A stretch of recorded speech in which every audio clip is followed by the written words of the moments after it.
Baik, Sugihonto.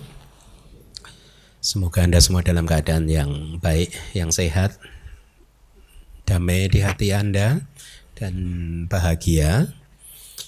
Kita bertemu kembali setelah libur cukup lama ya.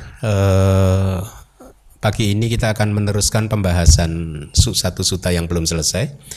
Di kelas yang lalu dua suta sudah disampaikan, dua kelas untuk suta Asi Wisopama Sutta ini sudah disampaikan. Hari ini adalah kelas yang ketiga untuk mengingatkan atau menyegarkan ingatan kembali, menyegarkan ingatan Anda kembali. Saya coba untuk sedikit memberikan gambaran bahwa suta ini pada dasarnya adalah Buddha menunjukkan kepada kita tentang sifat atau keadaan alamiah yang akan dialami oleh siapapun yang berada di dalam samsara, ya, yang berada di dalam samsara. Selama kita masih berada di dalam lingkaran kelahiran dan kematian, maka keadaan yang digambarkan oleh Buddha di sutta ini akan dialami oleh siapapun. Keadaan yang saya maksud adalah pertama, kita akan senantiasa terancam oleh 4 ular yang panas dan berbisa, yang tidak lain adalah itu 4 perumpamaan untuk 4 elemen yang mewakili tubuh jasmani kita, ya. Dan Buddha mengatakan kalau salah satu dari 4 ular ini marah, maka kita akan terancam bahaya, sangat mematikan, ya. Ini hanyalah perumpamaan pada saat salah satu dari 4 elemen di dalam tubuh kita ini tidak seimbang, maka kita akan mengalami sakit, ya, yang membahayakan keselamatan jiwa kita, ya. Dan juga sebelumnya Buddha mengatakan bahwa 4 ular ini sangat sulit untuk dirawat, ya, karena kita harus senantiasa menidurkannya, membangunkannya, memberinya makan, dan kemudian memasukkannya kembali. Setiap hari harus dirawat keempat-empatnya. Dan perawatan itu menjadi sangat merepotkan. Kenapa? Karena pada saat satu ular tidur, yang lain bangun. Ya, pada saat yang tidur tadi bangun, yang lainnya lagi sedang apa. Jadi akan sangat merepotkan kita sebagai manusia untuk merawat tubuh jasmani ini. Dengan kata lain, setiap saat kita akan bisa jatuh sakit. Itu adalah keadaan alamiahnya. Jadi kembali lagi saya sampaikan, saya tekankan bahwa sutta ini menggambarkan kondisi alamiah yang pasti terjadi di kehidupan kita, siapapun yang berada di dalam samsara, ya. Nah, tidak hanya yang mengancam kita itu adalah 4 ular yang berbisa, tetapi juga ada 5 pembunuh yang menghunus pedang, gitu, kalau tidak salah ingat sutanya seperti itu kan, yang senantiasa mengejar kita, ya, mengancam keselamatan kita, setiap saat menghancurkan kedamaian dan kebahagiaan kita. Ya, 5 pembunuh ini adalah perumpamaan untuk Pancu Padana Kanda, yaitu 5 agregat yang menjadi objek pelekatan kita, tubuh jasmani kita itu mengancam kita, perasaan kita dikatakan juga itu pembunuh juga, ya, persepsi kita yang sering keliru itu, ya, itu juga pembunuh, ya, kemudian karma kita dan juga kesadaran kita. Dan tidak hanya itu, ada lagi pembunuh ke-6 yang merupakan sahabat karib kita, ya, disebut sebagai sahabat karib karena dia sesungguhnya adalah nafsu dan kesenangan kita, ya, nafsu dan kesenangan, ya, nandi raga. Dia juga mengancam kedamaian dan keselamatan. Selama masih ada sahabat karib ini akan sulit untuk bisa hidup damai dan bahagia, karena nafsu dan keinginan Anda lah yang membuat Anda tidak damai, membuat Anda tidak bahagia, ya. Nafsu, keinginan untuk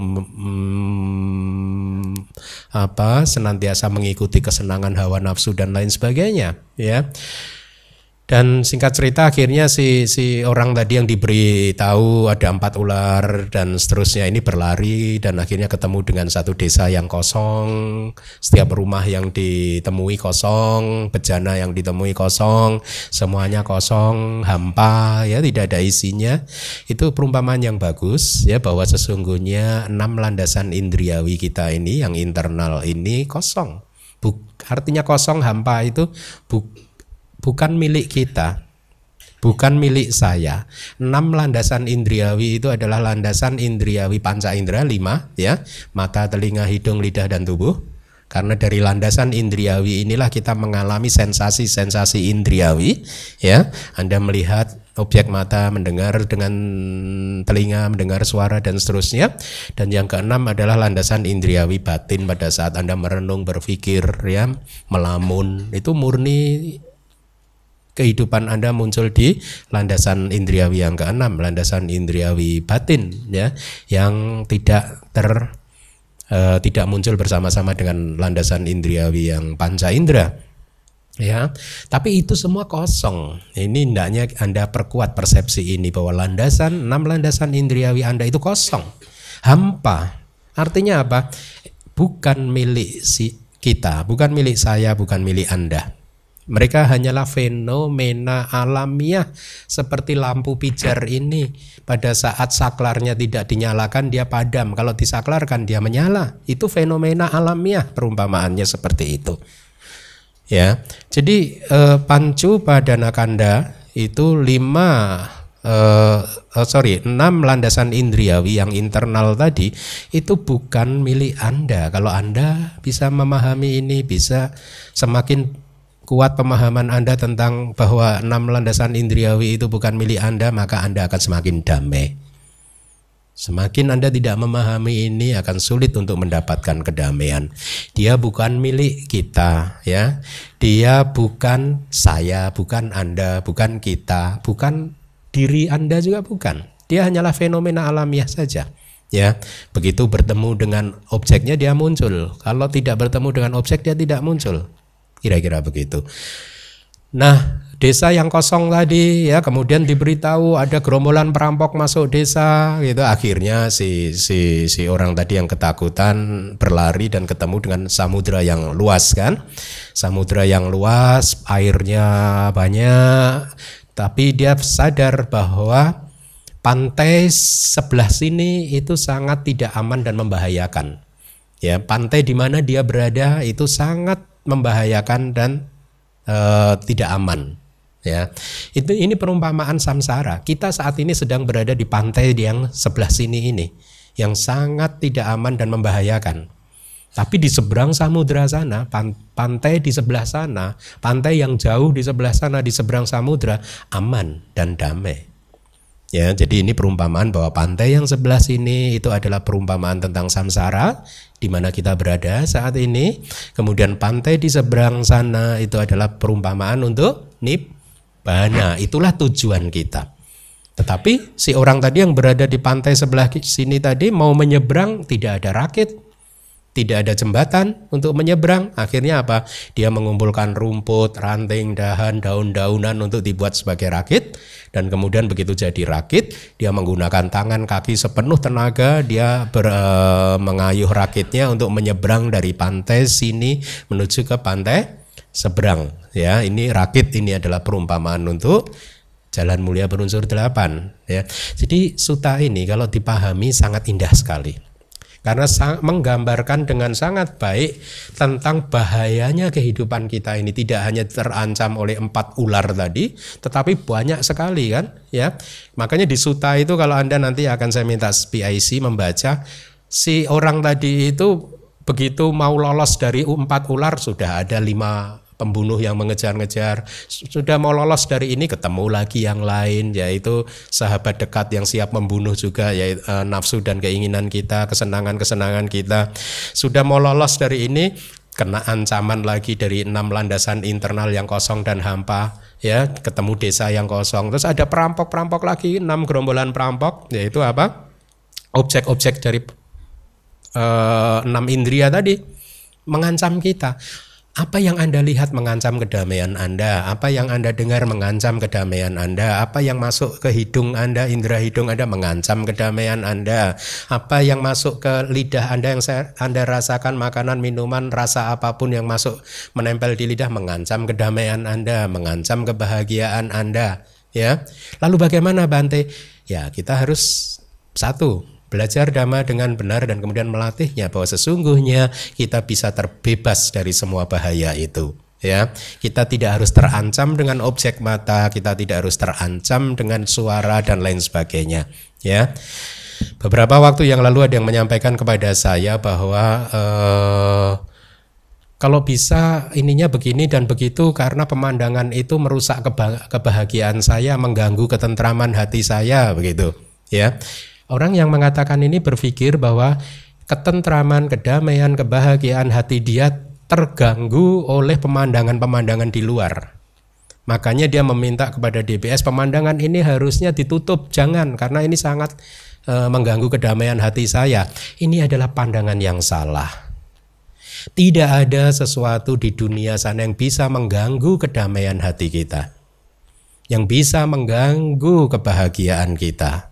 Ya, kita hilang kedamaian dan juga kebahagiaan kita karena kita tidak mengerti dhamma. Si orang ini tadi kalau merasa terancam dengan 4 ular, 5 perampok dan seterusnya itu karena dia tidak mengerti dharma, dia masih terikat pada hal-hal seperti itu. Tapi orang yang paham dharma tahu bahwa saya kehilangan kedamaian dan kebahagiaan saya karena saya telah kehilangan yoniso manasikara saya, misalkan. Ya, perhatian saya yang bijaksana terhadap objek-objek. Begitu saya tidak bijaksana memperhatikan objek-objek di luar sana, maka kilesa muncul. Jadi problemnya, masalahnya, sumbernya yang memunculkan kilesa itu objek di luar kita atau karena kita gagal menerapkan perhatian yang bijaksana? Gagal menerapkan perhatian yang bijaksana. Apa itu perhatian yang bijaksana? Senantiasa memahami bahwa melihat hanyalah proses alamiah yang anicca, dukkha, anatta. Senantiasa memahami bahwa mendengar suara hanyalah proses yang anicca, dukkha, dan anatta. Pada saat Anda menerapkan perhatian yang bijaksana ini, yoniso manasikara ini, maka kilesa tidak muncul. Itu satu, ya. Kedamaian hati hancur gara-gara kilesa muncul. Kilesa muncul karena kita tidak menerapkan yoniso manasikara. Tetapi kalau kita renungkan lebih dalam lagi, sumber masalahnya apa? Kenapa saya kalau tidak memunculkan yoniso manasikara, kilesanya muncul? Sumber masalahnya karena kita belum berhasil menghancurkan kilesa. Jadi kalau di bypass kemudian, kenapa kita tidak bahagia, tidak damai? Karena kita masih punya kilesa. Kalau kilesa hancur, tidak akan bisa muncul lagi. Ya, nah kira-kira begitu ringkasan dari sutanya untuk supaya Anda semakin paham dengan apa yang sudah saya sampaikan tadi. Saya akan meminta Saudari Yulia untuk membacakan sutanya. Wahai para biku, andaikan terdapat 4 ekor ular berbisa yang panas dan mematikan. Kemudian seorang laki-laki datang, berharap untuk hidup, tidak berharap untuk mati, mengharapkan kebahagiaan dan menolak penderitaan. Mereka akan memberitahu dia demikian, hai laki-laki yang baik, 4 ular ini berbisa panas dan mematikan. Mereka harus dikeluarkan dari waktu ke waktu, harus dimandikan dari waktu ke waktu, harus diberi makan dari waktu ke waktu, harus ditidurkan dari waktu ke waktu. Setiap kali, hai laki-laki yang baik, 1 atau yang lainnya dari 4 ular berbisa panas dan mematikan ini marah, maka kamu, hai laki-laki yang baik, menuju kematian atau penderitaan yang mematikan, lakukanlah sesuatu yang harus dilakukan, hai laki-laki yang baik. Kemudian, wahai para biku, ketakutan pada 4 ular berbisa yang panas dan mematikan, laki-laki tersebut kemudian lari ke sana kemari. Mereka kemudian memberitahu dia demikian, laki-laki yang baik, 5 musuh pembunuh menguntit dari belakang dengan berpikir, dimanapun kami melihatnya, kami akan mencabut nyawanya di sana juga. Lakukanlah sesuatu yang harus dilakukan, hai laki-laki yang baik. Kemudian, wahai para biku, ketakutan pada 4 ular berbisa yang panas dan mematikan, dan ketakutan pada 5 musuh pembunuh, laki-laki tersebut kemudian berlari ke sana kemari. Mereka kemudian memberitahu dia demikian, laki-laki yang baik, pembunuh ke-6, seorang sahabat karib, menguntit dari belakang dengan pedang terhunus dan berpikir, dimanapun saya melihatnya, saya akan memenggal kepalanya di sana juga. Lakukanlah sesuatu yang harus dilakukan, hai laki-laki yang baik. Kemudian, wahai para biku, ketakutan pada 4 ular berbisa yang panas dan mematikan, ketakutan pada 5 musuh pembunuh, dan pembunuh ke-6, seorang sahabat karib dengan pedang terhunus. Dia kemudian berlari ke sana kemari. Dia kemudian melihat sebuah desa kosong. Rumah manapun yang dia masuki selalu hampa, sepi, dan kosong. Bejana apapun yang dia pegang selalu hampa, sepi, dan kosong. Mereka kemudian memberitahu dia demikian, "Hai laki-laki yang baik, baru saja gerombolan perampok desa memasuki desa yang kosong ini. Lakukanlah sesuatu yang harus dilakukan, hai laki-laki yang baik." Kemudian, wahai para biku, ketakutan pada 4 ular berbisa yang panas dan mematikan, ketakutan pada 5 musuh pembunuh, dan pembunuh ke-6 seorang sahabat karib dengan pedang terhunus, dan pada gerombolan perampok desa. Dia kemudian berlari ke sana kemari. Dia kemudian melihat air samudra yang sangat luas dengan pantai dekat yang berbahaya dan menakutkan, sedangkan pantai jauh yang aman dan bebas dari bahaya. Akan tetapi tidak memiliki perahu atau jembatan untuk penyeberangan dari pantai dekat menuju ke seberang. Kemudian, wahai para biku, laki-laki tersebut berpikir demikian, air samudra yang sangat luas ini dengan pantai dekat yang berbahaya dan menakutkan, pantai jauh yang aman dan bebas dari bahaya, akan tetapi tidak memiliki perahu atau jembatan untuk penyeberangan. Biarlah saya mengumpulkan rumput, ranting, dahan, dan daun-daunan, menggabungkannya menjadi sebuah rakit, sehingga dengan bergantung pada rakit tersebut, berusaha dengan tangan-tangan dan kaki-kaki saya akan pergi menuju ke pantai jauh. Kemudian, wahai para biku, laki-laki tersebut mengumpulkan rumput, ranting, dahan, dan daun-daunan, menggabungkannya menjadi sebuah rakit, sehingga dengan bergantung pada rakit tersebut, berusaha dengan tangan-tangan dan kaki-kaki, dia pergi menuju ke pantai jauh. Setelah menyeberang, setelah mencapai pantai jauh, Brahmana berdiri di atas tanah yang tinggi. Wahai para biku, perumpamaan ini telah aku buat untuk penyampaian satu makna, dan inilah maknanya di sini. 4 ular berbisa yang panas dan mematikan, wahai para biku, adalah istilah untuk 4 unsur-unsur dasar yang besar, elemen tanah, elemen air, elemen api, dan elemen angin. 5 musuh pembunuh, wahai para biku, adalah istilah untuk 5 kelompok yang menjadi objek pelekatan, yaitu agregat materi sebagai objek pelekatan, agregat perasaan sebagai objek pelekatan, agregat persepsi sebagai objek pelekatan, agregat formasi-formasi yang disertai kehendak sebagai objek pelekatan, dan agregat kesadaran sebagai objek pelekatan. Pembunuh ke-6, seorang sahabat karib dengan pedang terhunus, wahai para biku, adalah istilah untuk kesenangan dan nafsu. Sebuah desa kosong, wahai para biku, adalah istilah untuk 6 landasan indriawi internal. Apabila, wahai para biku, seorang yang bijaksana, berpengalaman dan pandai memeriksa mereka berdasarkan mata terlihat hampa, sepi dan kosong, berdasarkan lidah. Apabila, wahai para biku, seorang yang bijaksana, berpengalaman dan pandai memeriksa mereka berdasarkan batin terlihat hampa, sepi dan kosong. Gerombolan perampok desa, wahai para biku, adalah istilah untuk 6 landasan indriawi eksternal. Mata, wahai para biku, diserang oleh objek-objek bentuk yang menyenangkan dan tidak menyenangkan. Telinga, wahai para biku, diserang oleh suara yang menyenangkan dan tidak menyenangkan. Hidung, wahai para biku, lidah, wahai para biku, tubuh, wahai para biku, batin, wahai para biku, diserang oleh objek-objek yang menyenangkan dan tidak menyenangkan. Air samudra yang sangat luas, wahai para biku, adalah istilah untuk 4 banjir. Banjir kenikmatan indriawi, banjir eksistensi, banjir pandangan salah, dan banjir ketidaktahuan. Pantai dekat yang berbahaya dan menakutkan, wahai para biku, adalah istilah untuk identitas diri. Pantai jauh yang aman dan bebas dari bahaya, wahai para biku, adalah istilah untuk nibbana. Rakit, wahai para biku, adalah istilah untuk jalan mulia berunsur 8, yaitu pandangan benar, konsentrasi benar.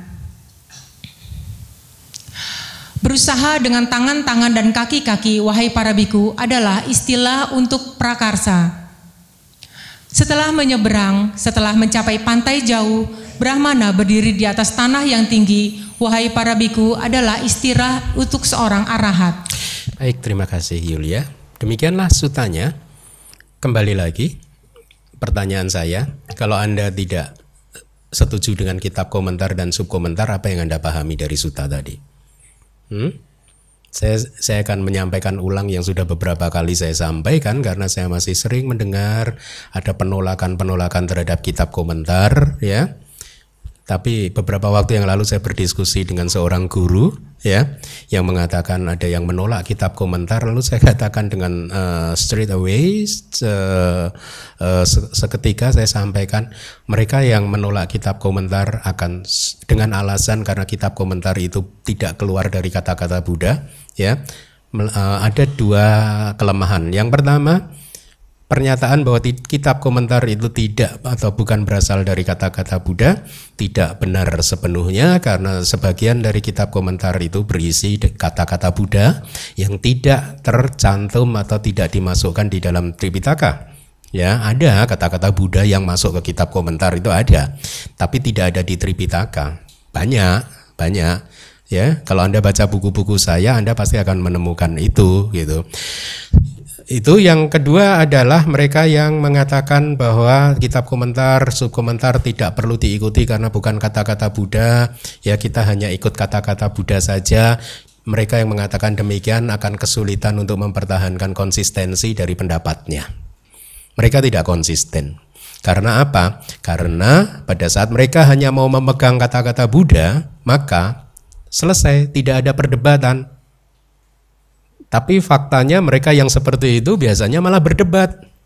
Oh, suta ini artinya ini, oh suta ini artinya itu, gitu. Yang satu mendebat lagi, bukan artinya ini, artinya itu. Tanpa mereka sadari mereka berkomentar sendiri. Betul tidak? Ya. Makanya ada perdebatan karena masing-masing berpegang pada komentarnya sendiri. Itulah yang saya katakan, mereka yang mengatakan seperti itu akan sulit untuk mempertahankan pendapatnya. Konsistensi terhadap pendapatnya hanya berpegang pada kata-kata Buddha saja. Lalu saya katakan, oke, anggap kata mereka benar, hanya mau berpegang pada kata-kata Buddha. Seandainya mereka ini adalah guru dharma, penceramah yang diberi waktu 1 jam untuk berceramah, ya, berceramah 1 jam. Panitianya minta tolong babarkan Asi Wisopama Sutta 1 jam. Sis Yulia tadi membaca Asi Wisopama hanya 5 menit. Terus yang 45 menit bagaimana? Yang 55 menit. Masih ada 55 menit kan? Kan kata-kata Buddhanya yang dibaca hanya 5 menit saja. Padahal dia diminta berceramah 1 jam. Berarti kurang 55 menit. Apa yang dilakukan? Diem. Meditasi yuk. Meditasi yuk pun bukan kata-kata Buddha. Oleh karena itu mereka yang masih berpendapat seperti itu, sadarlah, Anda hanya buang-buang waktu saja. Kehidupan ini sangat singkat, sempit, ya. Jangan buang-buang waktu untuk berpegang teguh pada pendapat-pendapat yang enggak seperti itu, ya. Kalau istilah saya dulu, pendapat yang entang kintung tahu nggak? Pendapat yang sedang lucu-lucunya, ya. Jadi mari kita memahami bahwa struktur kitab suci kita itu adalah Tripitaka, kitab komentar, dan kitab subkomentar. Ini adalah komentar-komentar yang diajarkan oleh guru-guru dari masa lalu, ya. Jadi kembali lagi, demikianlah struktur dari kitab suci kita. Maka sangat beruntung sekali bahwa di DBS ini ada istilahnya apa, kajian kitab suci, kan, ya. Yang pernah saya sampaikan, aduh kalau agama lain itu umatnya datang ke tempat ibadahnya itu membawa Alkitab. Anda mana Alkitab Anda? Hah? Dan mereka datang ke tempat ibadah itu pengen mengadakan belajar mengkaji kitab sucinya. Nah, agama Buddha mana? Agama Buddha ini terlalu longgar, ya. jarang sekali diadakan kajian-kajian kitab suci. Oleh karena itulah kita bersyukur bahwa di DBS ini kita mempunyai kesempatan untuk mengkaji kitab suci kita. Nah, baik. Sutanya tadi sudah dibacakan, di 2 kelas yang lalu juga sudah kita bahas beberapa dari suta tersebut. Di kelas yang sekarang kita akan mulai dari arsip saya, kita akan mulai dari air samudra.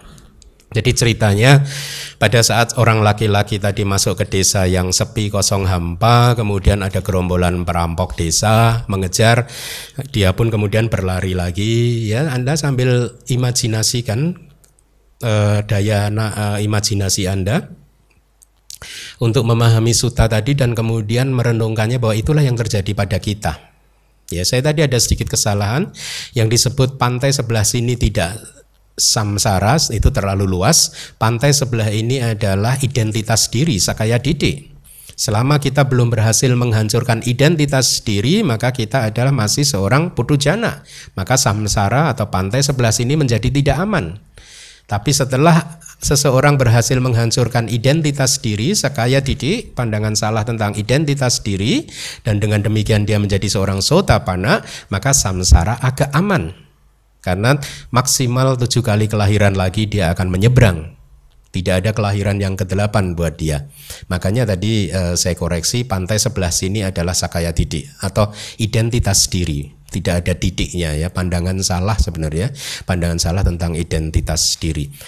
Nah, pada saat dia berlari keluar dari desa, dia melihat samudra yang luas, air samudranya luas sekali gitu, maha samudra gitu ya. Di kitab komentar dijelaskan air samudra itu adalah digambarkan sebagai air yang sangat dalam dan luas ya. Oleh karena meskipun dalam tapi tidak luas, atau sebaliknya luas tapi tidak dalam, tidak disebut samudra. Disebutnya apa? Sungai. Atau apapun itu ya, atau danau atau laut atau apa ya. Ya, akan tetapi air yang dalam dan luas itulah yang disebut sebagai air samudra ya. Begitu guru kata-kata, guru kitab komentar kalau menjelaskan sangat detail ya. Berbahaya dan menakutkan. Jadi pantai sebelah sini berbahaya dan menakutkan. Pantai di mana sekarang kita berada ini berbahaya dan menakutkan. Kenapa? Karena masih terancam oleh 4 ekor ular yang berbisa, panas dan mematikan dan seterusnya. Bahaya dan menakutkan. Penjelasannya bagaimana? Berbahaya dan menakutkan dengan merujuk pada 4 ular berbisa, 5 pembunuh, sahabat karib sebagai yang ke-6 dan 6 gerombolan perampok desa gitu. Kemudian pantai seberang ya, pantai yang jauh di seberang samudra itu aman dan bebas dari bahaya. Penjelasannya adalah aman dan tanpa ketakutan. Oleh karena apa? Karena tidak ada ular yang berbisa, pembunuh, sahabat karib dan seterusnya. Jadi di sana sudah aman. Digambarkan seperti kota para dewa. Ini hanya penggambaran saja. Dewa negara seperti kota para dewa yang penuh dengan makanan dan minuman serta beraneka ragam taman yang baik. Sesungguhnya di Nibbana tidak ada makanan, tidak ada minuman. Loh, terus happy-nya di mana Bante? Kalau nggak ada makanan minuman, justru karena nggak ada makanan minuman maka ada kedamaian. Ini hanya gambaran saja, ilustrasi dari kitab kita ya, seperti kota para dewa. Selanjutnya, orang tadi sampai di berlari kemudian sampai di pantai ya sebelah sini ya, pantai di mana kita berada ini, ingin menyeberang tapi tidak ada perahu dan tidak ada jembatan untuk menyeberang ya. Itu adalah makna dijelaskan di kitab komentar, tidak ada perahu yang membawa dia untuk menyeberang ke pantai seberang. Dan setelah dibuat dia akan berpikir demikian, saya akan pergi ke tepi pantai jauh dari tepi ini dengan menggunakan perahu ini. Ini merujuk pada dia mengumpulkan apa tadi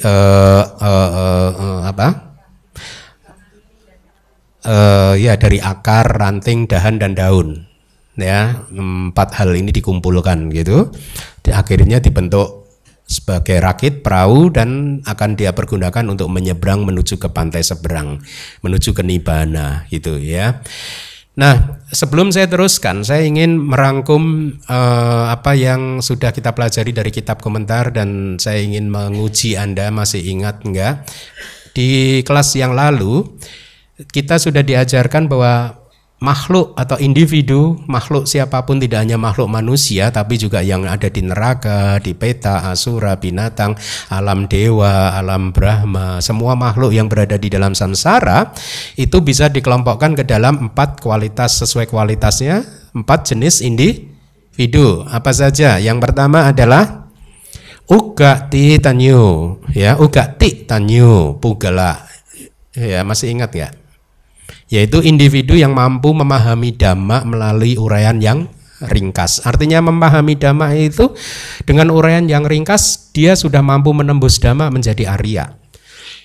Ya, saya akan sampaikan ini karena ada maksud yang ingin saya sampaikan kepada Anda. Saya ulangin dulu ya.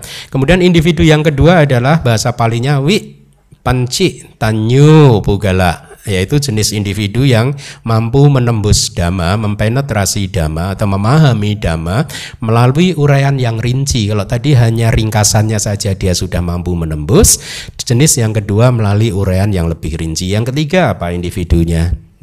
Nea Pugala. Nea itu harus dibimbing. Jadi individu yang harus dituntun, harus dibimbing ya.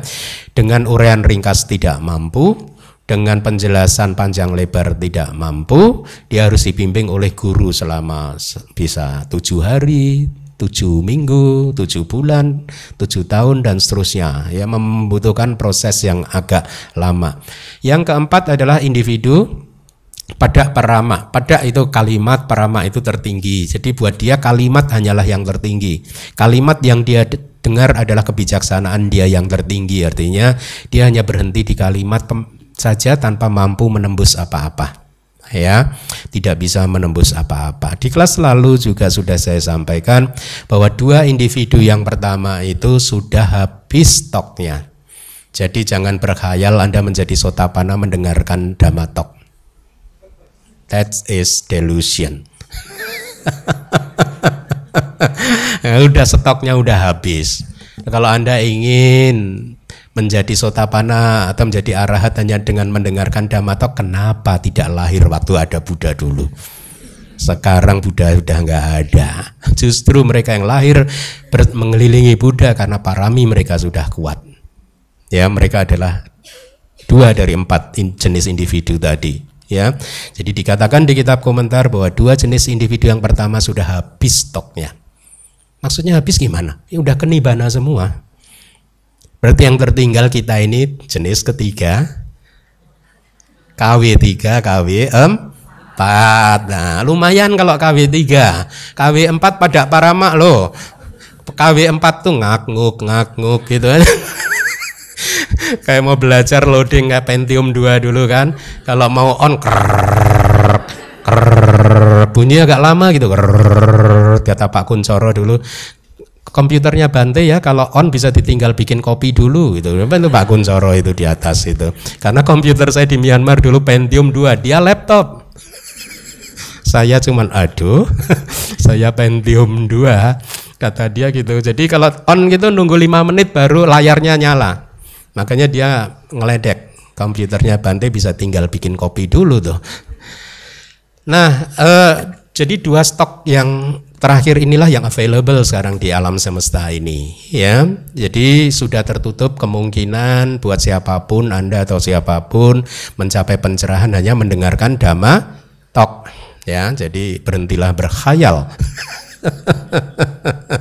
Nah, saya sampaikan ini karena ada sedikit dalam tanda kutip problem, ya, dalam artian positif lah, ya, dalam artian positif. Kenapa? Karena di kelas yang pertama itu kalau saya tidak salah saya sampaikan bahwa yang Arya Kondanya itu adalah Uga Titanyu Pugala, ya. Jadi yang Arya Kondanya itu adalah individu jenis yang pertama. Setelah itu saya diberitahu oleh salah satu umat di DBS ini yang memberi informasi kepada saya bahwa Sayadaw Rewata menyampaikan di dalam salah satu ceramahnya bahwa yang Arya Kondanya itu adalah individu jenis kedua. Ya. Dan beliau dengan segala hormat ya, kita ini hanya demi klarifikasi sesuai dengan kitab komentar dan subkomentar saja, bukan apa-apa. Dan supaya kita semua mempunyai pemahaman yang benar saja, supaya tidak terjadi pemahaman yang keliru. Makanya saya boleh dikatakan meralat atau memperbaiki pendapat saya di kelas yang pertama. Jadi ada perbedaan. Kalau saya dulu mengatakan yang Arya Kondanya adalah jenis individu yang pertama, Sayadaw Rewata dengan segala hormat saya ini kepada beliau adalah guru meditasi yang baik, mengatakan di dalam salah satu ceramahnya yang Arya Kondanya adalah individu yang kedua, dan beliau mengatakan bahwa Upatissa yang kemudian menjadi yang Arya Sariputta itu adalah jenis individu yang pertama. Ya, dengan beliau menyampaikan quote-nya adalah 4 baris syair yang sering saya quote juga di kelas ini. Ye dhamma hetu babawate sang hetu tathagato aha. Ya, pada saat 2 baris ini diucapkan oleh yang Arya Asaji, Upatissa, waktu itu pemuda yang bernama Upatissa yang di belakang hari kemudian hari berubah atau menjadi yang Arya Sariputta, langsung mencapai tingkat kesucian Sotapanna, kokoh atau kukuh di dalam buah Sotapati. Ye dhamma hetu babawa te sang hetum tathagato aha. Sotapati. Anda? Ada? Hah? Soto panas. Kepanasan ya. Nggak ada ya? Berarti Anda bukan individu jenis nah bukan. Anda pasti ya confirm. Oke. Nah, beliau mengquote itu. Oleh karena itulah Upatissa adalah jenis individu yang pertama, karena hanya dengan 2 baris saja beliau mencapai Sotapanna. Ya. Poin ini saya sampaikan begini. Tapi yang Arya Kondanya menurut beliau adalah individu yang kedua karena sutanya agak panjang, yaitu Dhamma Cakka Pavattana Sutta, ya. Ini poin dari beliau gitu. Nah, ada sedikit hal yang cukup menarik, yaitu standar yang beliau sampaikan adalah pencapaian Sotapanna, bukan arahat. Dan ini sesuai mungkin yang ditanyakan oleh Aling pada kelas pertama dulu, ya. Jadi beliau sampaikan tadi Upatissa mencapai tingkat kesucian Sotapanna, Kondanya mencapai tingkat kesucian Sotapanna dengan referensi Yidama hetu babawate sang hetu tathagato aha dan seterusnya. Yang satu dengan referensi Dhamma Cakka Pavattana Sutta. Ya, tetapi saya mengatakan bahwa yang Arya Kondanya itu individu jenis pertama. Kenapa?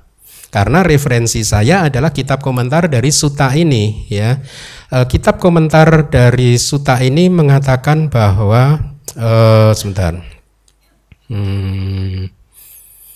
Ya, saya cuplikkan kitab komentar dari sutta ini di kelas yang pertama dulu sudah saya sampaikan.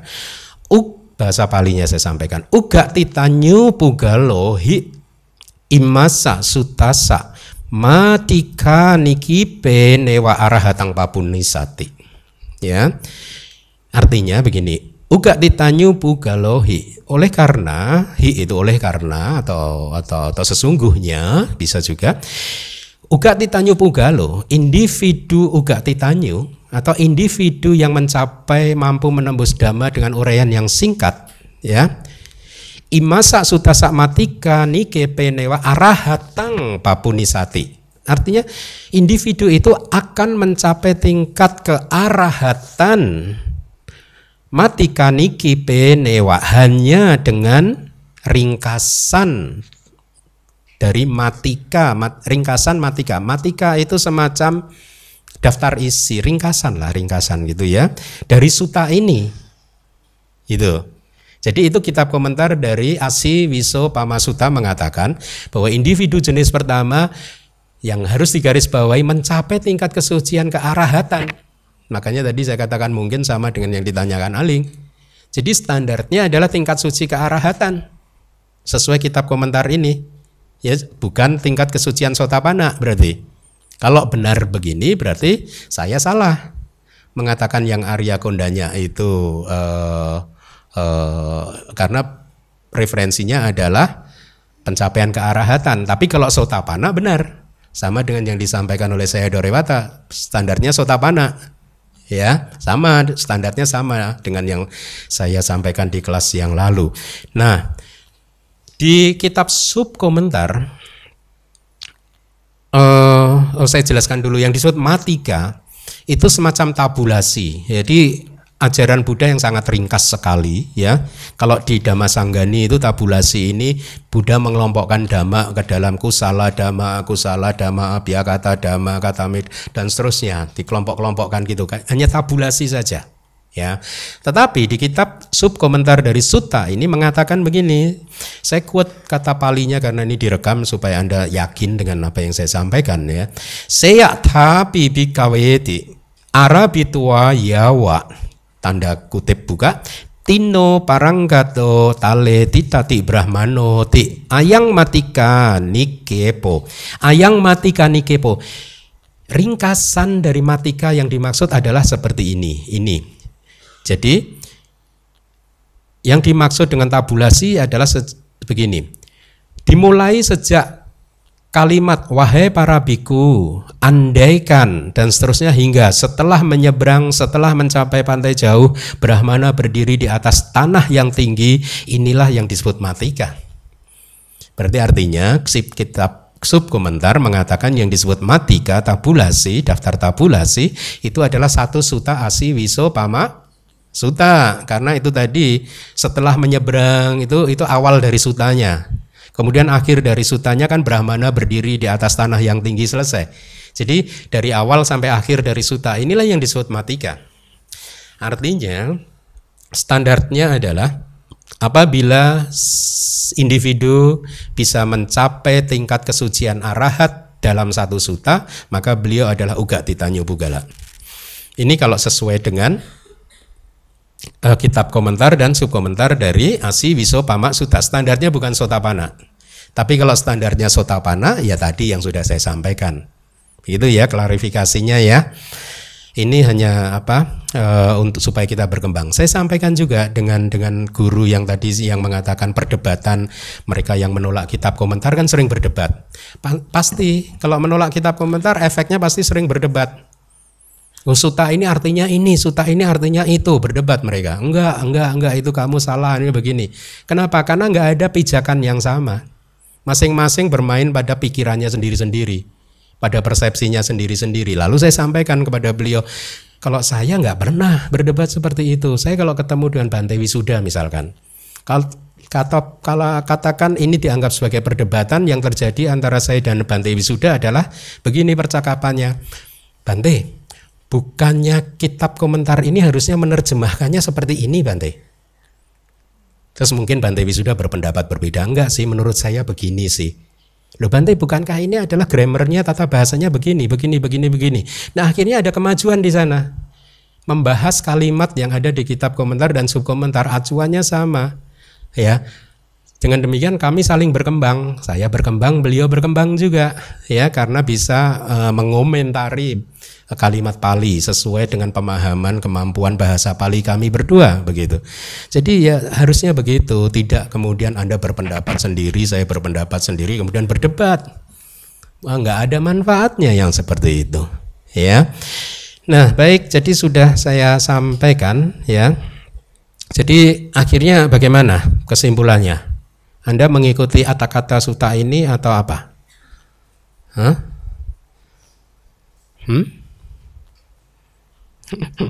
Apapun itu, entah yang Arya Kondanya itu Ugatitanya Puggala atau Vipanchitanya Puggala, ya, yang Arya Sariputta yang manapun, apapun itu kita bukan mereka. Kita bukan dari jenis mereka. Kita ini KW 3 atau KW 4. Lalu apa yang harus kita lakukan dong, Bhante? Meratapi nasib. Kalau gimana ini, Bhante? Nggak apa-apa, ya. Sekarang kita mendapat kesempatan untuk menyempurnakan parami kita. Sekarang kita mendapatkan kesempatan untuk menimbun jasa-jasa kebajikan kita. Sekarang kita mendapat kesempatan untuk mempelajari kitab suci kita.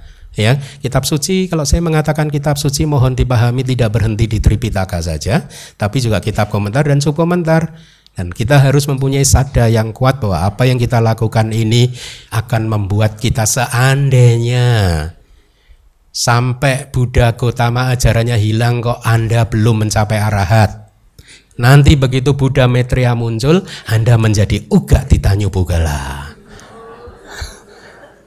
Ya, Anda semua menjadi upatisa, upatisanya banyak. Begitu mendengar yang Ari ketemu sama Bante, yang katakanlah yang Arya Asaji, Anda pengen bertanya, Anda murid siapa Bante?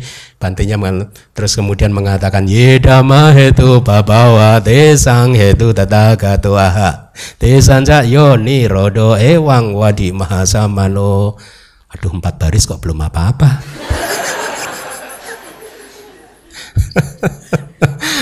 Ya, nggak apa-apa. Jadi kita harus kembangkan, ya, bahwa yang Arya Sariputta bisa seperti itu karena di masa lalu kebajikannya besar.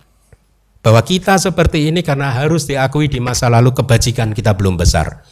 Saya udah banyak Bante kebajikannya. Mungkin saja Anda sudah banyak melakukan kebajikan, tetapi kebajikan yang tidak sesuai dengan dharma. Oleh karena itu kalau Anda cermati BC broadcast dari DBS tentang buku Sutta saya, Sutta dan Adakata, saya menyampaikan kepada Yulia untuk teasernya apa yang ada di buku itu, bahwa Buddha mengatakan kalau Anda berdana, Anda harus melakukan dana itu dengan diskriminasi, dengan memilih sebelumnya. Objeknya bagaimana, apa yang Anda persembahkan, Anda harus pilih-pilih. Anda kaget mungkin, loh katanya berdana nggak boleh pilih-pilih Bante. No, Buddha bahkan mengajarkan dana harus dengan diskriminasi. Bahasa Palinya wiceya. Wiceya itu semacam, kalau saya lihat di kitab kamusnya tidak ada kata wiceya, V-I-C-E-Y-Y-A, di kamus tidak ada. Tetapi begitu kita lihat di kitab subkomentar dari sutta yang lain, wiceya itu dijelaskan sebagai wicinitwa, setelah memilih, setelah menginvestigasi, setelah membedakan, setelah mendiskriminasi, having discriminated, gitu. Setelah membedakannya, maka kita berdana. Diberi contoh yang bagus yang sudah saya sampaikan di kelas-kelas yang lalu. Anda masih ingat Dewa Angkura dan yang satunya Indaka? Masih ingat nggak? 2 dewa nih, Angkura dan Indaka. Pada awalnya masih sepi nih, Buddha duduk di depan, audiensnya masih sepi. Dewa Indaka persis duduk di sebelah kanan Buddha. Dewa Angkura dapat tempat persis di sebelah kirinya Buddha. Tapi giliran ibu Buddha, Ratu Mahamaya Dewi yang sudah terlahir di surga Tawatingsa, Tusita, itu datang agak bergeser sedikit. Kemudian dewa lain masuk ingin mendengarkan Buddha, si dewa yang tadi di sebelah kiri bergeser lagi tempat duduknya, sampai akhirnya dia duduk itu 12 atau 10 yojana berjarak dari Buddha. Kalau tidak salah 10 yojana itu berarti 10 kali 1 yojana 8 mil ya. Ya, berarti 10 kali 8 mil dari Buddha. Dari Buddha, jauh sekali loh. Jadi setiap kali ada dewa, dia monggo. Kalau orang zaman sekarang itu monggo, tempatnya diberikan kepada dewa yang lain sampai dia akhirnya dari duduk di samping sebelah kiri Buddha sampai ke jauh sekali di belakang.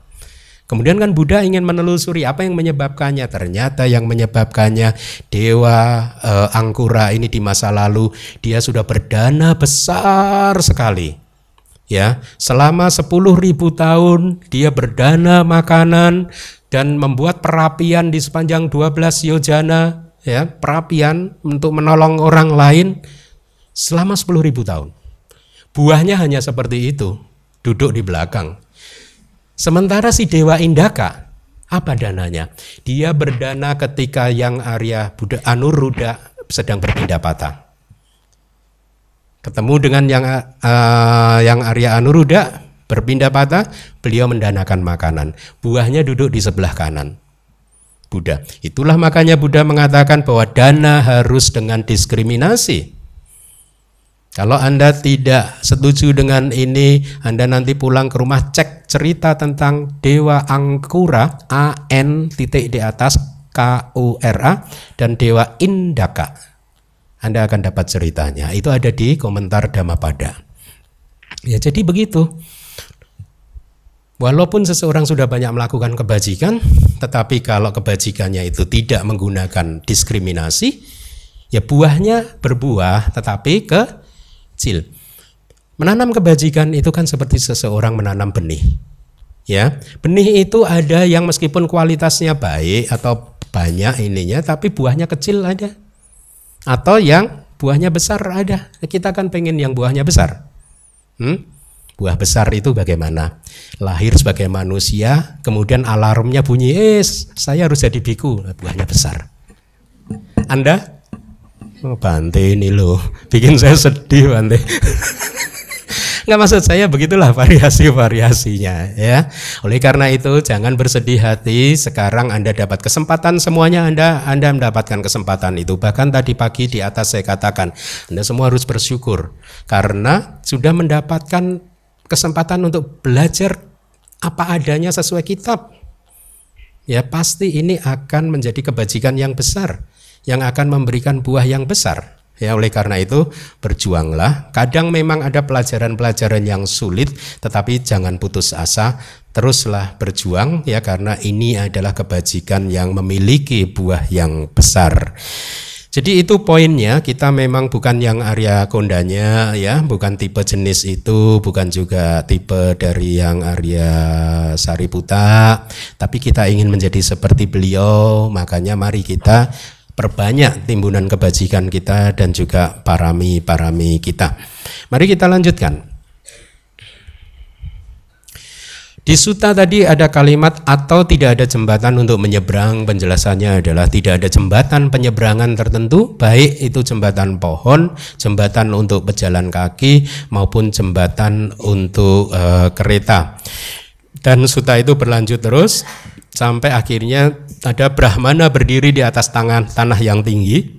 Ya, Brahmana di sini sesungguhnya bukan Brahmana, dari artinya Brahmana itu seorang dari kasta Brahmana, bukan. Ini hanyalah istilah dari yang dipakai oleh Buddha. Kadang di masa lalu Buddha memberi panggilan seorang arahat itu Brahmana. Ya, jadi Brahmana berdiri di atas tanah yang tinggi itu bukan orang yang berasal dari kasta Brahmana. Demikian kata kitab sub komentar. Lalu ada pertanyaan dari kitab Atthakatha, mengapa kemudian dia dikatakan sebagai Brahmana? Disebut sebagai Brahmana? Ya oleh karena itu, ya ini bagusnya kitab komentar. Loh, kalau itu bukan dari kasta Brahmana, kenapa di Sutta disebutkan Brahmana? Di kitab penjelasannya menjelaskan begini, oleh karena untuk membedakan dia dengan musuh-musuh yang tadi disebutkan.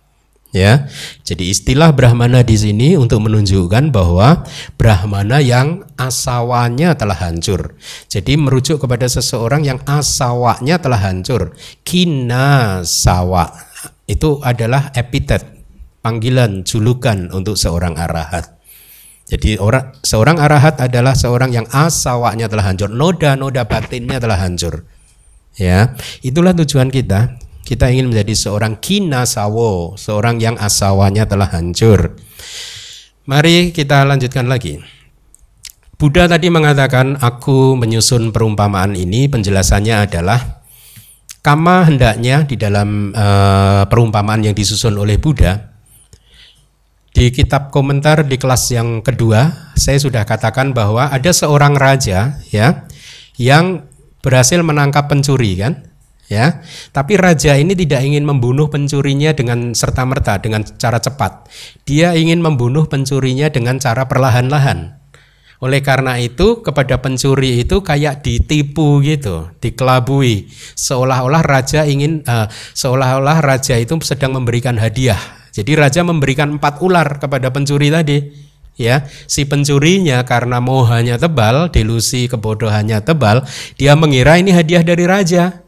Saat ularnya itu membelit tubuhnya dari kaki sampai ke kepala, ke telinga dan leher dan seterusnya, itu dia malah bangga pamer gitu. Yo, indah kan perhiasan dari raja ini gitu. Sampai orang lain memberitahu, kamu itu bukan perhiasan, itu berbahaya dan seterusnya, segera lari.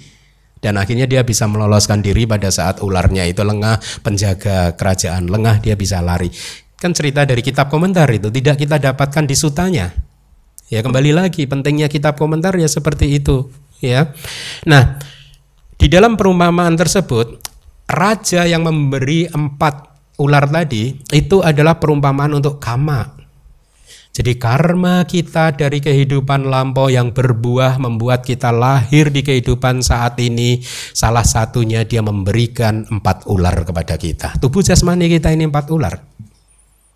Ya, kalau Anda sudah belajar Abhidhamma, Anda tahu pada saat ada karma produktif dari kehidupan masa lalu berbuah memunculkan kesadaran penyambung kelahiran kembali yang membuat kita tersambung dengan kehidupan kita yang sebelumnya persis sebelum ini, ya, yaitu kesadaran kita yang pertama di kelahiran yang saat ini disebut sebagai kesadaran penyambung kelahiran kembali. Sesungguhnya pada saat itu karma itu tidak hanya memberikan kesadaran penyambung kelahiran kembali, dia memberikan juga rupa materi-materi tertentu. Ada 30 jenis materi atau 3 rupa kalapa. Apa itu kalapa? Kelapa hijau. Kalau Anda ingin mendengar kelapa, saya Le Utara sudah berceramah dengan sangat bagus sekali di akun YouTube kita DBS. Anda dengarkan penjelasan saya Le tentang rupa kelapa. Kalau Anda terinspirasi, semoga Anda terinspirasi, Anda kemudian bisa berlatih meditasi dengan lebih tekun lagi. Nah, kembali lagi, pada saat kesadaran penyambung kelahiran kembali itu muncul sebagai buah dari karma masa lalu, sebenarnya karma masa lalu tidak hanya memberikan kesadaran, tetapi juga 3 rupa kelapa, 3 bentuk materi, 3 unit materi. Ya, nah, meskipun Buddha mengajarkan bahwa materi itu ada 28, tetapi materi yang utama hanya ada 4. Jadi dari 3 materi tadi itu bisa diringkas saja menjadi 4 elemen atau 4 unsur-unsur dasar, yaitu elemen tanah, elemen air, elemen api, dan elemen angin. Ya, inilah yang disebut 4 ular. Jadi raja memberikan kita 4 ular.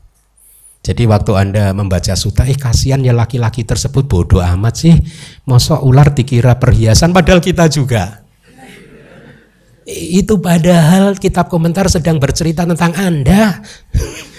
Kok tahu ya guru kata-kata ya? Itu menceritakan kita, ya. Kita anggap tubuh jasmani ini perhiasan, padahal dia ular berbisa yang susah untuk dirawat. Setiap saat bisa mematok kita, ya. Kalau kita tergigit, kita bisa mati atau sakit yang mematikan, begitu kata-kata dari sutta tadi, ya. Nah, jadi sekarang Anda tahu bahwa raja itu perumpamaan dari karma. Nah, sekarang Anda tahu kenapa Anda lahir di kehidupan saat ini? Karena di masa lalu ada karma yang berbuah yang memberikan Anda sekarang mempunyai 4 ular yang berbisa. Itu, ya. Putu jana yang bergantung pada lingkaran kelahiran kematian seperti laki-laki yang dihukum raja. Jadi laki-laki tadi yang diberi ular oleh raja itu putu jana, bukan Arya. Ya, putu jana itu orang yang belum tercerahkan. Kemudian 4 unsur dasar itu seperti 4 ular yang berbisa, gitu ya.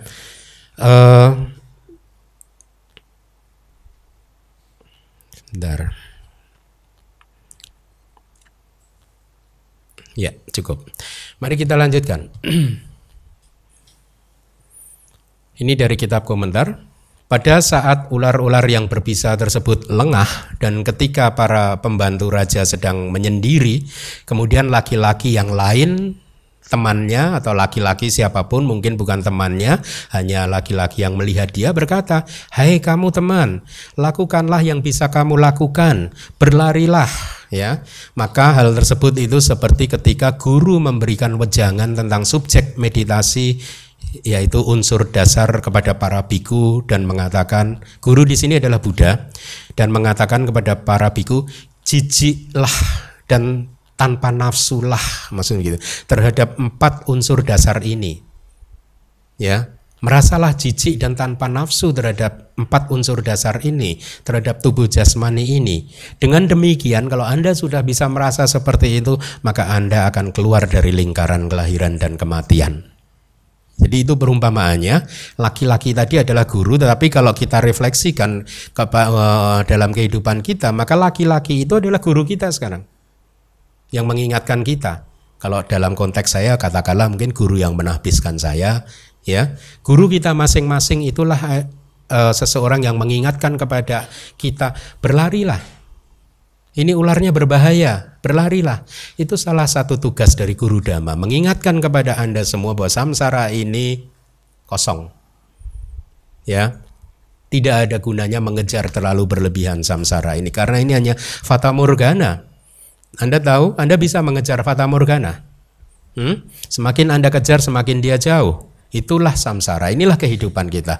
Jangan terlalu bernafsu dengan samsara. Bernafsulah untuk menyeberang ke pantai seberang.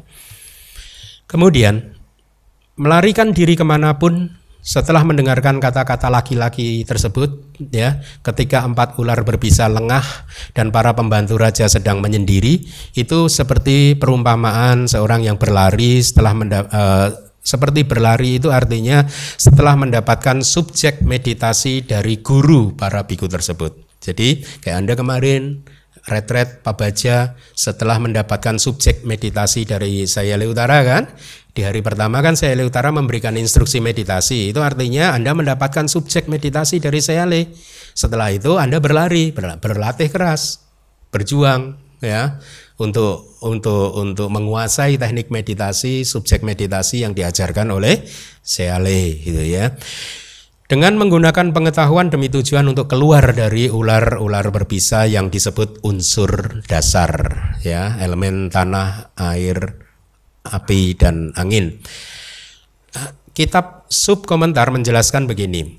Berlari dengan menggunakan pengetahuan itu artinya setelah merasa jijik dan tidak puas, bahasa palinya nibbida, dan tidak bernafsu atau memudar, bahasa palinya wiraga, terhadap 4 unsur dasar yang besar, dia berlari dengan pengetahuan melalui keberhasilan dalam pencapaian magga. Jadi berlari itu artinya bermeditasi, ya, bukan melarikan diri. Aduh, Indonesia ini, udah lari ke luar negeri dulu, enggak. Lari meditasi, ya keluar negeri boleh, ke Myanmar untuk retret 10 tahun. Itu berlari.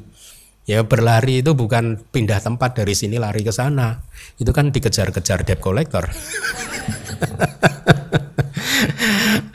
Ya karma kita itu debt collector loh. Dia mengejar kita terus, mengikuti kita. Jadi seseorang yang memintanya berlari itu adalah guru laki-laki. Ini ular berbisa, lari. Guru yang mengingatkan pada Anda bahwa samsara ini tidak ada harganya. Percuma mengejar samsara, ya. Berlarilah, keluarlah dari samsara ini, menyeberanglah. Itu fungsi dari guru. Dari guru tersebut maka laki-laki itu mendapatkan subjek meditasi, itu dari kitab subkomentarnya. Di sutta ada kalimat, ini adalah sebutan untuk 4 unsur dasar, yaitu unsur tanah, unsur air, unsur panas, unsur angin. Hendaknya dipahami melalui metode yang telah diuraikan di dalam Visuddhimagga. Visuddhimagga itu kitab pegangan untuk para meditator, ya. Pembahasan tentang 4 mahabhuta. Mahabhuta itu adalah unsur-unsur dasar, 5 agregat yang menjadi objek pelekatan dan landasan indriawi, semuanya diuraikan di kitab tersebut, ya. Jadi kalau Anda ingin memperdalam pengetahuan Anda juga saya sarankan untuk mendengarkan ceramahnya Sayali Utara.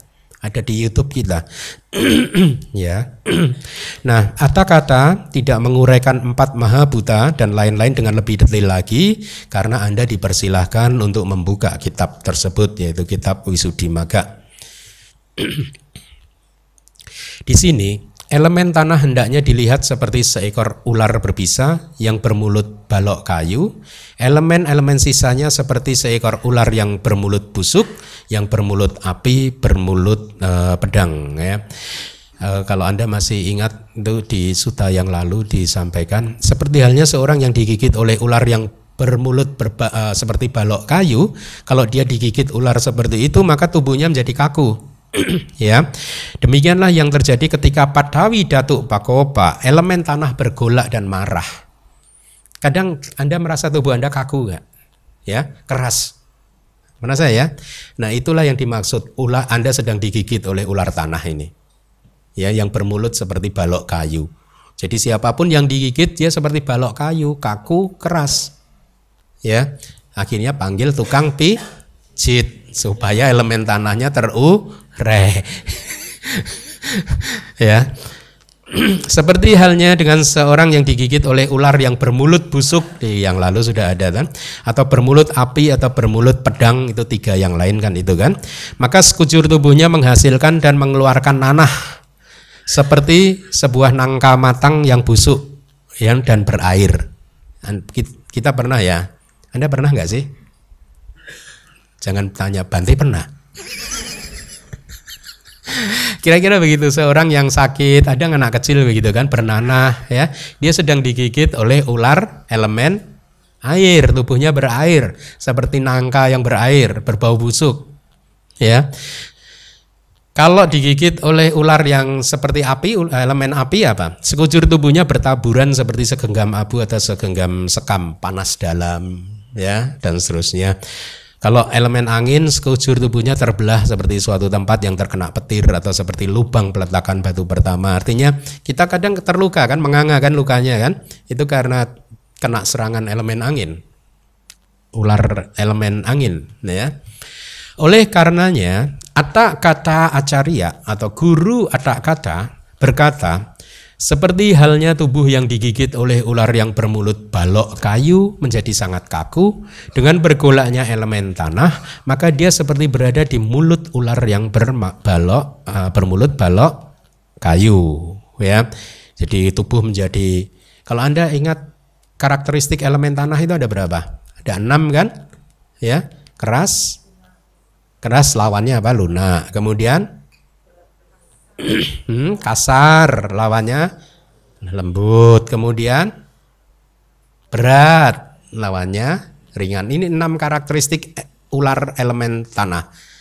Kalau biasanya kita merasa tidak nyaman kalau yang ekstrim keras, kasar, berat. Itu kayak kaku-kaku kan tubuh kita kan, ya. Itulah karakteristik dari elemen tanah. Mari kita lanjutkan sedikit lagi.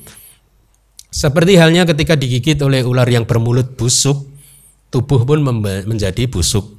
Dengan bergolaknya elemen air, maka dia seperti berada di mulut ular yang bermulut busuk. Itu penjelasannya. Seperti halnya ketika digigit oleh ular yang bermulut api, tubuh kita menjadi panas terbakar. Dengan bergolaknya elemen api, maka dia seperti berada di mulut ular yang bermulut api. Jadi demikianlah, kalau elemen-elemen ini tidak seimbang akan memunculkan kesulitan, penderitaan, penyakit, bahkan bisa mematikan. Seperti halnya ketika digigit oleh ular yang bermulut pedang, tubuh menjadi terpotong. Dengan bergolaknya elemen angin, maka dia seperti berada di mulut ular yang bermulut pedang. Demikianlah di sini pertama-tama hendaknya dipahami kemiripan yang mencolok. Jadi saya rasa kita akhiri dulu kelas kita sampai di sini ya. Semoga dengan apa yang sudah Anda pelajari, kebijaksanaan Anda meningkat. Semoga harapan saya sebagai guru Anda ya, persepsi Anda bahwa samsara ini tidak aman dan penuh dengan bahaya menjadi semakin kuat, dan pemahaman yang seperti itu semoga bisa membuat Anda segera berlari menuju ke pantai sebelah sini untuk kemudian menemukan rakit Anda dan menyeberang sampai ke pantai seberang yang aman ya, tanpa bahaya. Itulah tujuan kita semua. Semoga semua makhluk segera bisa merealisasi nibbana secepatnya.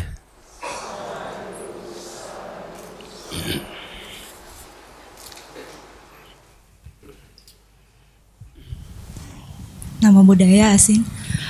Saya ada pertanyaan, karena karakteristik elemen angin itu adalah untuk menyokong dan untuk mendorong. Mengapa dibilang sebagai sifat mulutnya seperti pedang? Terima kasih. Iya, seperti pedang. Terima kasih atas pertanyaannya. Jadi dijelaskan seperti pedang, perumpamaan saja. Ibaratnya pedang dia bisa membelah buah, katakanlah semangka ya, sehingga kalau terkena pedang dia menganga ya. Atau kalau di dalam sutta itu diberi perumpamaan seperti lubang batu, peletakan batu pertama atau apa tadi begitu. Nah, memang benar bahwa karakteristik dari elemen angin adalah supporting ya, penopang, dan pushing. Pushing itu pendorong yang mendorong dan juga yang mensupport. Mungkin maksudnya adalah tadi disebutkan bahwa kalau elemen angin ini bergolak, tubuh semacam terluka terbelah kan? Ya. Jadi antara kulit dan kulit terpecah gitu, ya, menganga begitu, ya. Inilah mungkin yang dimaksudkan tadi mensupport. Mungkin yang satu mensupport ke kiri, yang satu mensupport ke kanan jadi terbelah.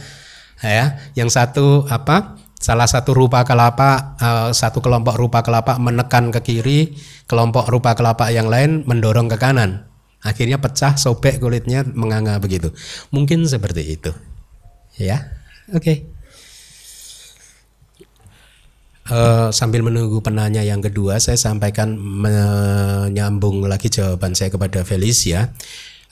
Untuk Anda semua, saya sampaikan bahwa ciri karakteristik pemaparan Dhamma di dalam Sutta Pitaka itu tidak seakurat pemaparan Dhamma di Abhidhamma Pitaka. Kalau di Abhidhamma Pitaka itu sangat akurat, ya, sehingga kadang kita akan menemukan pemaparan uraian Dhamma di Sutta Pitaka seperti itu tadi, Felicia, dengan perumpamaan seperti nangka, ini begitu ya. Jadi itu ciri di Sutta Pitaka. Kalau di Abhidhamma Pitaka dan kitab komentarnya jarang kita menemui perumpamaan-perumpamaan yang meskipun ada 1-2 tetapi dia jauh lebih akurat untuk meinikan Dhamma dibandingkan Sutta Pitaka. Ya, jadi kadang perumpamaan-perumpamaan yang ada di dalam Sutta Pitaka sedemikian rupa sehingga bisa memunculkan interpretasi yang berbeda. Tapi hal tersebut tidak terjadi di dalam Abhidhamma. Ya, itulah salah satu kalau menurut saya keunggulan Abhidhamma, yaitu menyampaikan Dhamma secara akurat sehingga akan sulit ada celah interpretasi kedua, ketiga, keempat, kelima, perbedaan interpretasi seperti itu. Gitu. Ya, oke.